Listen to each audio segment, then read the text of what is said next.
Baiklah, aku menerima ketulusanmu. Kita tidak perlu terlibat dalam perintah pembunuhan. Mengenai luka kakak tertua saya, karena Anda begitu murah hati, saya akan menerima 30.000 batu roh abadi atas nama kakak tertua saya. Namun, saya selalu jelas tentang rasa terima kasih dan dendam. Jika Anda benar-benar memberi kami sejumlah besar batu peri, saya pasti akan membalas Anda 2 kali lipat jika saya memiliki kesempatan di masa depan. Lin Kevan menarik napas dalam-dalam dan memutuskan untuk tidak mengungkapkan identitasnya sebagai pangeran keempat kota Sun Moon untuk saat ini. Dia ingin mendapatkan batu peri terlebih dahulu. Sekarang setelah kita memiliki batu peri, tidak akan terlambat untuk membawa Chen Ping ke kota Sun Moon. Sumber daya di kota Sun Moon juga sedang menipis, jadi senang sekali bisa mendapatkan begitu banyak batu peri sekaligus. Terlebih lagi, Chen Ping adalah saudara iparnya, dan semua batu peri itu miliknya, jadi ini tidak boleh dianggap penipuan. Haha, tidak perlu membayarnya kembali. Ketika aku, Chen Ping, berteman, aku tidak pernah peduli apa yang bisa diberikan orang lain kepadaku. Aku hanya peduli apakah orang itu layak untuk diajak berteman. Chen Ping tertawa dan menepuk bahu Lin Kevan. Senyumnya tulus dan bangga. Ingatlah, di dunia ini, kekuatan dan kebijaksanaan sama pentingnya, tetapi yang lebih penting adalah di pihak mana Anda berdiri dan dengan siapa Anda memilih untuk berjalan. Melihat hal ini, Hua Zhangweng dan Mo Saying juga menyatakan kesediaan mereka untuk mengikuti Chen Ping. Karena Lin Kevan tidak mengatakan apa-apa, mereka tidak akan keberatan. Meski masih ada keraguan dalam hati, berhadapan dengan pribadi yang begitu murah hati dan tampaknya sulit diduga, siapakah yang rela dengan mudah melewatkan kesempatan yang mungkin dapat mengubah takdirnya. Mungkin Chen Ping ini benar-benar memiliki tambang batu peri, dan kemudian mereka dapat menggunakan batu peri tersebut sebagai batu limbah. Saat keempat orang mencapai konsensus, atmosfer udara menjadi rileks. Ekspresi wajah Lin Kevan dan 2 orang lainnya berubah dari keterkejutan dan kebingungan menjadi rasa ingin tahu dan antisipasi. Mereka mulai percaya bahwa mungkin pilihan ini benar-benar dapat membuka pintu menuju peluang yang tidak diketahui bagi mereka. Penghasut semua ini, Chen Ping, tampak tenang dan kalem, seakan-akan segalanya berada di bawah kendalinya. Ia tahu betul bahwa kepura-puraan sejati tidak terletak pada lebayan yang dangkal, tetapi pada aura yang meyakinkan dan pesona yang membuat lawan mau mengikutinya. Karena kamu telah memilih untuk mengikutiku, maka berhentilah berdiri di luar dan ikutlah denganku ke kota kekaisaran untuk minum teh dan mengobrol. Karena Lin Kevan memilih untuk tidak mengungkapkan identitasnya, Chen Ping berpura-pura bingung. Saudara Chen, tidak perlu terburu-buru untuk minum teh dan mengobrol, tapi bagaimana dengan 30.000 batu roh abadi yang kamu sebutkan? Lin Kevan ingin mendapatkan 30.000 batu peri terlebih dahulu. Saat ini saya tidak memilikinya, tetapi saya akan segera memberitahu pihak tambang dan meminta mereka mengirimkan batu peri itu kepada saya dalam 1 atau 2 hari. Kirim saja 100.000 batu roh abadi ke sini dan bagilah di antara kalian bertiga. Chen Ping berkata dengan santai. Melihat ini, Lin Kevan berpikir bahwa itu hanya akan memakan waktu 1 atau 2 hari dan tidak akan menunda apapun, jadi dia mengangguk dan mengikuti Chen Ping ke dinasti Xiao. Setelah kembali ke dinasti Xiao, Chen Ping menenangkan Lin Kevan dan 2 orang lainnya, lalu pergi memberitahu Xing Daorong. Dia meminta Xing Daorong untuk mengirim semua batu peri di kota binatang buas. Chen Ping tahu bahwa apapun yang terjadi, dia akan dibawa ke kota Sun Moon pada akhirnya. Jadi Anda perlu menyiapkan beberapa batu peri untuk menyuap pangeran keempat dan memintanya mengucapkan beberapa kata-kata baik kepada Anda saat Anda tiba di kota Matahari Bulan. Kalau tidak, Chen Ping akan mendapat masalah besar karena memukuli saudara iparnya dan bermain-main dengan ibu mertuanya. Pangeran keempat, menurutmu seberapa banyak kebenaran yang dikatakan Chen Ping? Hua Zhangweng bertanya dengan suara rendah.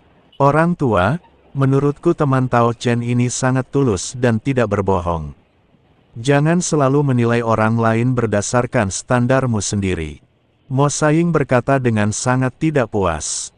Tampaknya orang ini memang berhasil dicuci otaknya oleh Chen Ping dan benar-benar percaya pada Chen Ping. Saya merasa apa yang dikatakan Chen Ping ada 3 bagian benar dan 7 bagian salah. Lin Kevan berkata, Pangeran keempat, karena kamu tidak percaya pada Chen Ping, mengapa kamu mengikutinya ke dinasti Xiao? Tidak bisakah kamu menangkapnya saja? Huas Hang Weng bertanya dengan ragu. Itu 70% salah, yang menunjukkan Lin Kevan tidak benar-benar mempercayai Chen Ping. Lin Kevan tersenyum dan berkata, aku tidak mengatakan aku tidak percaya padanya. Bahkan jika itu benar, itu benar. Aku yakin apa yang dikatakannya itu benar. Kalau begitu, kita bisa mendapatkan banyak batu peri. Jika apa yang dikatakannya salah, maka kita tidak akan kehilangan apapun. Itu hanya membuang-buang waktu 2 hari. Bukankah sama saja jadinya jika kita membawanya kembali ke Sun Moon City? Pangeran keempat bijaksana. Hua Zhangweng dengan cepat mengacungkan jempol. Mo Saiying memutar matanya ke arah Pak Tua Tongkat Bunga dan mendengus dingin, penjilat. Hua Zhangweng hendak marah ketika dia melihat Chen Ping masuk. Batu abadi akan tiba dalam 2 hari, jadi untuk 2 hari ke depan, kalian bertiga sebaiknya menggunakan pil abadi dan berbagai ramuan abadi untuk berlatih. Sambil berbicara, Chen Ping mengeluarkan sejumlah besar pil dan ramuan ajaib dari cincin penyimpanannya. Kali ini, Chen Ping hampir mengosongkan semua sumber dayanya hanya untuk membuat Lin Kevan dan yang lainnya percaya padanya. Chen Ping mendengar percakapan antara ketiga orang tadi. Ternyata Lin Kevan tidak sepenuhnya mempercayainya. Melihat Chen Ping mengeluarkan begitu banyak ramuan ajaib dan ramuan ajaib sekaligus, Lin Kevan dan 2 orang lainnya sedikit terkejut. Mereka tidak mengerti bagaimana satu orang bisa memiliki begitu banyak sumber daya. Chen Ping sebenarnya tidak ingin membawa begitu banyak sumber daya bersamanya, tetapi energi yang ia konsumsi dalam berkultivasi berkali-kali lipat dari kultivator lain.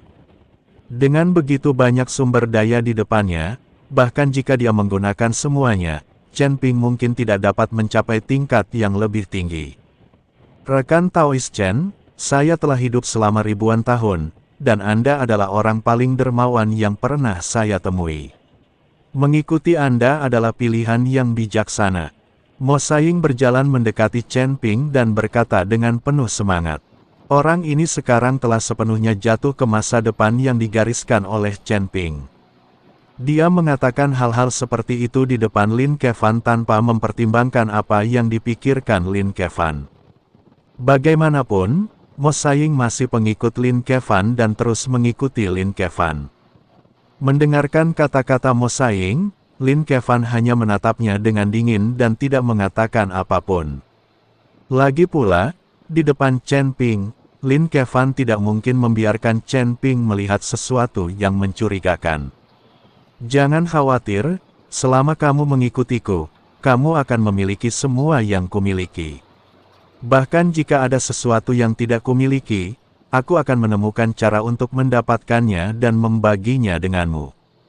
Chen Ping menepuk dadanya dan berkata. Begitu Chen Ping selesai bicara, tiba-tiba terdengar suara dentang, dan sepertinya ada sesuatu yang jatuh ke tanah. Maaf, aku baru saja menamparkan tubuhku dan busurku terjatuh. Setelah Chen Ping selesai berbicara, dia membungkuk untuk mengambilnya. Saudara Chen, tunggu sebentar. Melihat busur Raja Dewa jatuh dari Chen Ping, reaksi Lin Kevan tiba-tiba berubah dan dia menghentikan Chen Ping. Hua Zhangweng dan Mo Saiying juga menemukan busur Raja Dewa, dan keduanya terkejut. Ada apa? Tanya Chen Ping berpura-pura bingung. Saudara Chen, apakah busurmu ini adalah busur Raja Ilahi? Lin Kevan dengan hati-hati mengambil busur Raja Dewa.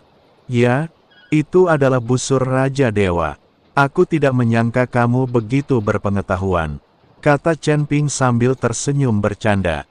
Lin Kevan memegang busur Raja Dewa, Pupil matanya terus mengecil, dan keserakahan di matanya tidak disembunyikan sama sekali.